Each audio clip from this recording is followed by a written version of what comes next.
See, the first thing is that the Indian side didn't really realize that they were up against not Pakistan, but Pakistan and China. So that's the thing.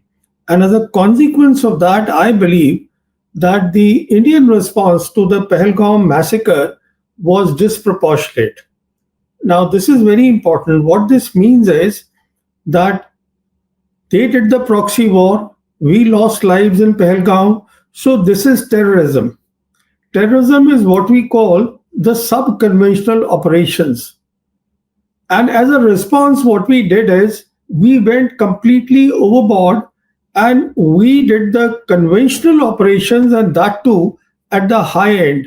Because when you use air power, and especially between India and Pakistan in the next war, air power will be the leading element of war.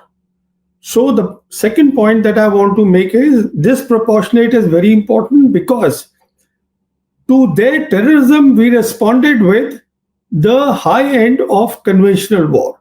So people around the world understand all these things. That's the second point.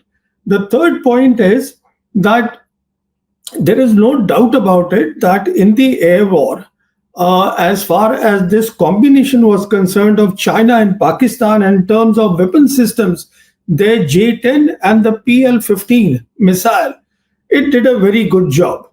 And this is perhaps the reason that the Chief of Defense Staff, General Anil Chauhan, hesitates to give out the numbers of the aircraft which have been shot down. You see, when he spoke to the Bloomberg journalist, he said, "I don't want to put the number," conceding that yes, aircraft have gone down. You see, so if it was only one aircraft, he would have conceded it. The reason is, if it was only, and in my assessment, this combination did very well of J-10 and PL-15, which is the reason that today Indonesia also is considering seriously of buying the J-10. Then we also saw that after that night, which is the 6th, 7th night, we saw that the stock of the makers or the manufacturers of J-10, which is the Chengdu Aerospace Corporation, it shot up. Now, all these things don't happen if there is only one aircraft which has come down. And the reason is very obvious why the CDS doesn't want to accept the losses is because if he accepts that, then he's also accepting, which is a very dangerous thing, the limitations of the Indian Air Force. And when I say limitations, please understand this is for the benefit of your viewers, because what we are talking about here are the BVRs, beyond visual range missiles. Now, beyond visual range missile, which fire at a very long range, what is important is the digital ecosystem which is backing them. There is a huge digital ecosystem that backs them. If you remember, there was a briefing given by the Pakistan Air Force officer, Air Marshal Aurangzeb Ahmed, to the international press, where he said that now the Pakistan Air Force has got a new war fighting doctrine, which he called multi-domain operations. Now, what that means is that is the digital ecosystem, and that comprises of you have your satellites, you have your airborne assets, you have your ground assets, you have your fighters, and everything is linked with their Link 17. Now, so when you have a fighter which is firing a BVR, then there is an ecosystem which is helping him. So if there are more kills on the Indian side, it would mean that the ecosystem of the other side was better. An ecosystem takes many years to build. It's not only putting together, it's about professional training. So I am just giving you the reasoning behind all this. This is my thinking that all this would not have happened. Indonesia wanting to buy them, stocks going up if there was only one aircraft.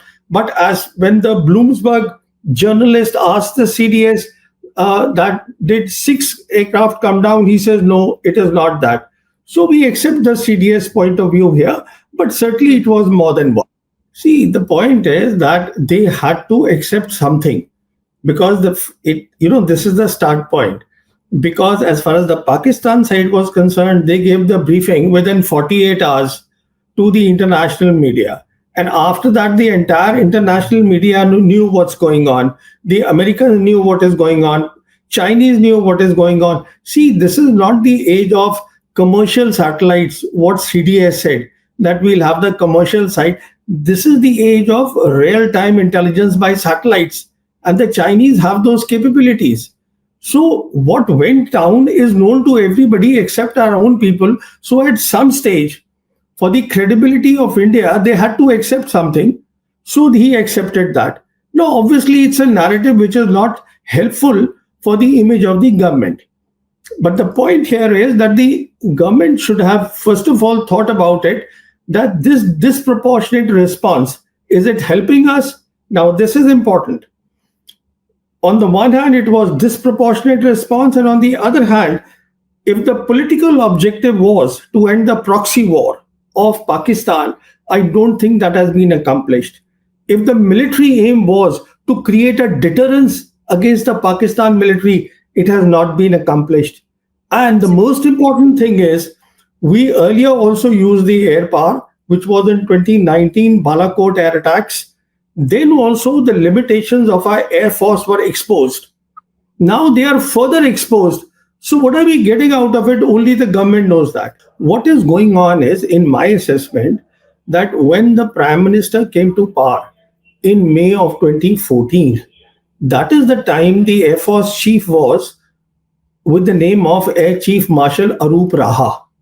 And since then, the Air Force has been seeking a sub-conventional role for the Air Force. You see, that you also want to, because the Army is doing a sub-conventional role. So starting from Arup Raha, all the Air Force chiefs have been wanting a sub-conventional role, that Air Force should be used in this role, which is wrong. Because we are talking of a modern war here.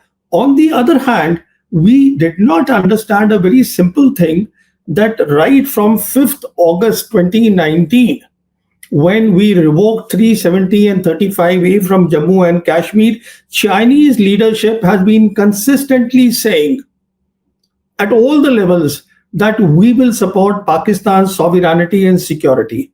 What that means is that the two militaries, the PLA and the Pakistan military, had actually started intensive exercises, which is joint exercises against a very clear enemy.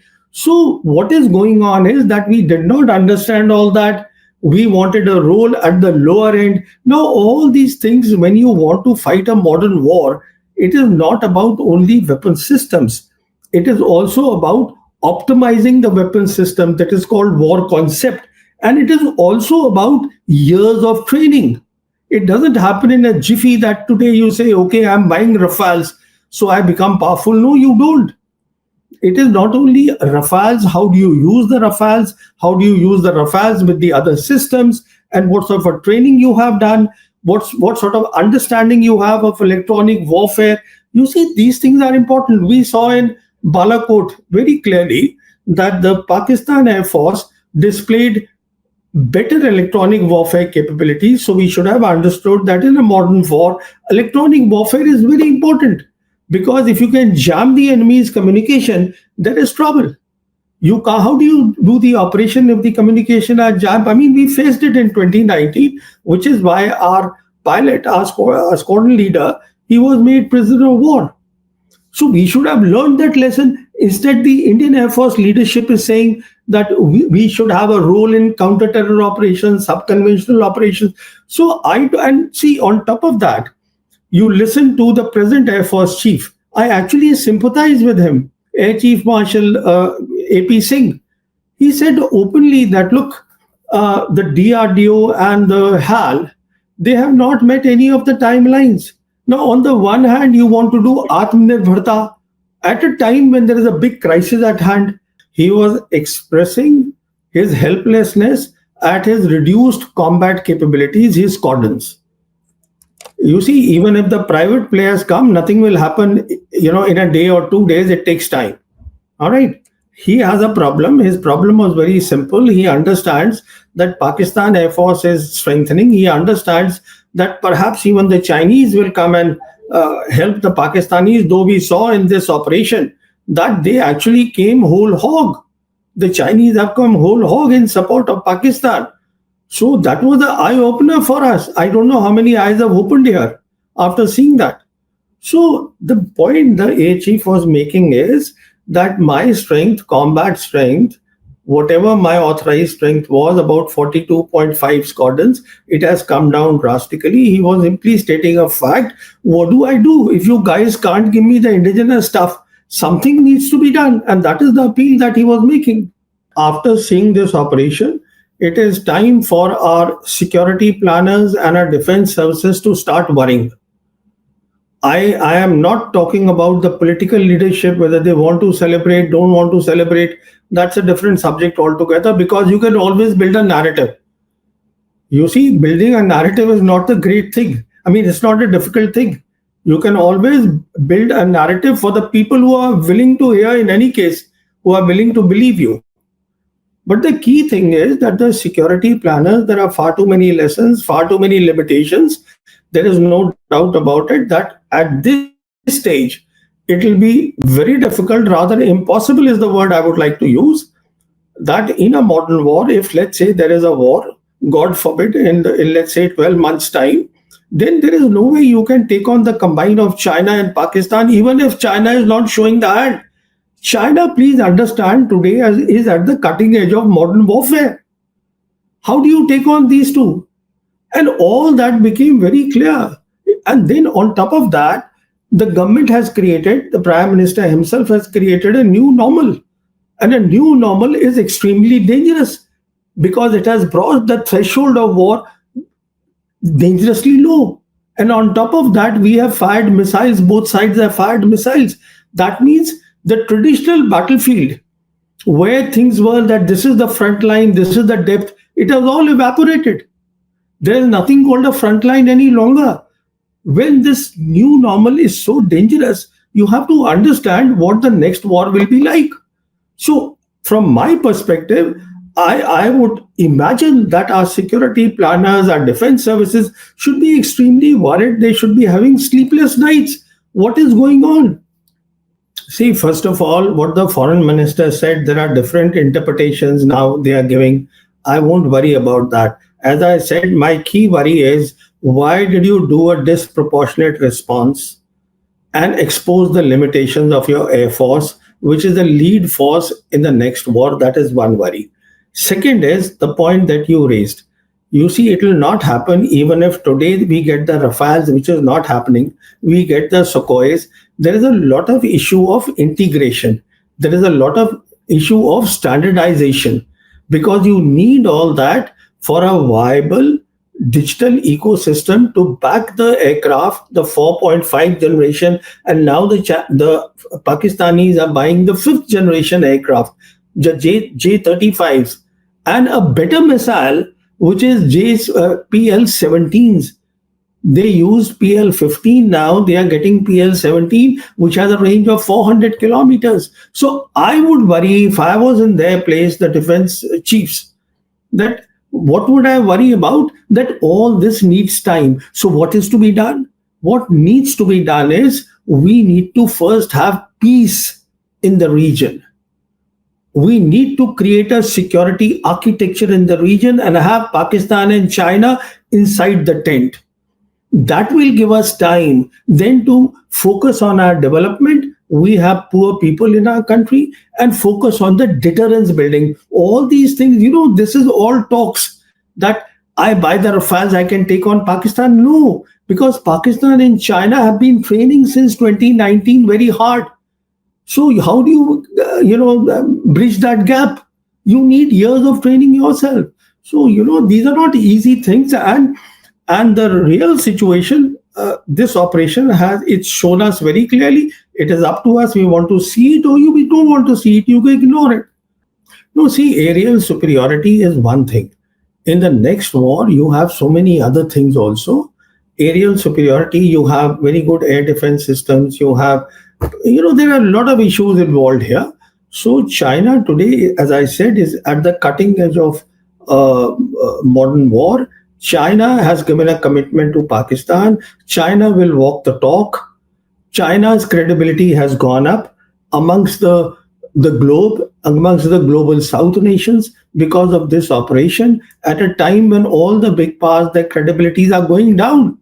You see where's the credibility of Trump's America today? So when Absolutely. we see, so it's a big picture. This operation has military implications, geopolitical implications, regional implication. It has a lot of things. Now, if you don't want to see them, don't see them. See how the stature of Pakistan has gone up after this Yes. event. Now, as far as Pakistan is concerned, today I had these figures somewhere. Very interesting. They've got an IMF loan of 1.3 billion. World Bank has given them 4 billion. Then Asian Development Bank 800 million. Then they are on panel. They are on panel of United Nations Security Council anti-terror panels. The Pakistanis are there. I mean, we are saying that, you see, the point is that terrorism is not the issue that it used to be in 9/11. It is not today. The issue is modern war. Today, the issue is conventional operations. And in any case, there is no globally accepted definition of terrorism. So when we go around telling the world it is good, but what is the effect of it? You see, when all these delegations went there and all the pictures are being put, which is fine. But if this is the result that I just read out to you, after all that, then obviously the profile of Pakistanis, their geopolitical profile, all the three great powers, America, Russia, and China, in any case, is their strategic ally. They're all standing with them. The Muslim world is standing with them. The Arab world is standing with them. Central Asian Republic is standing with them. Everybody is standing with them. Why? I mean, it's anybody can see this. Honestly, there should have been no debate at all because the situation is so clear. But if you want to live in an alternate world, you want to create an alternate narrative, well, that's your choice. First of all, India was not taken off the guard because India took the initiative. Operation Sindoor was started by India. If India cannot understand it was China and Pakistan after 5th August 2019, then there is a problem with the top Indian security team. And now you are asking me what they will do is they will do nothing because we have at the highest level declared that this is not the era of war. Hmm. You see, Yes. when you have already declared that we have created a new normal, we are being very difficult. We don't want to talk to Pakistan. We don't want to talk to China.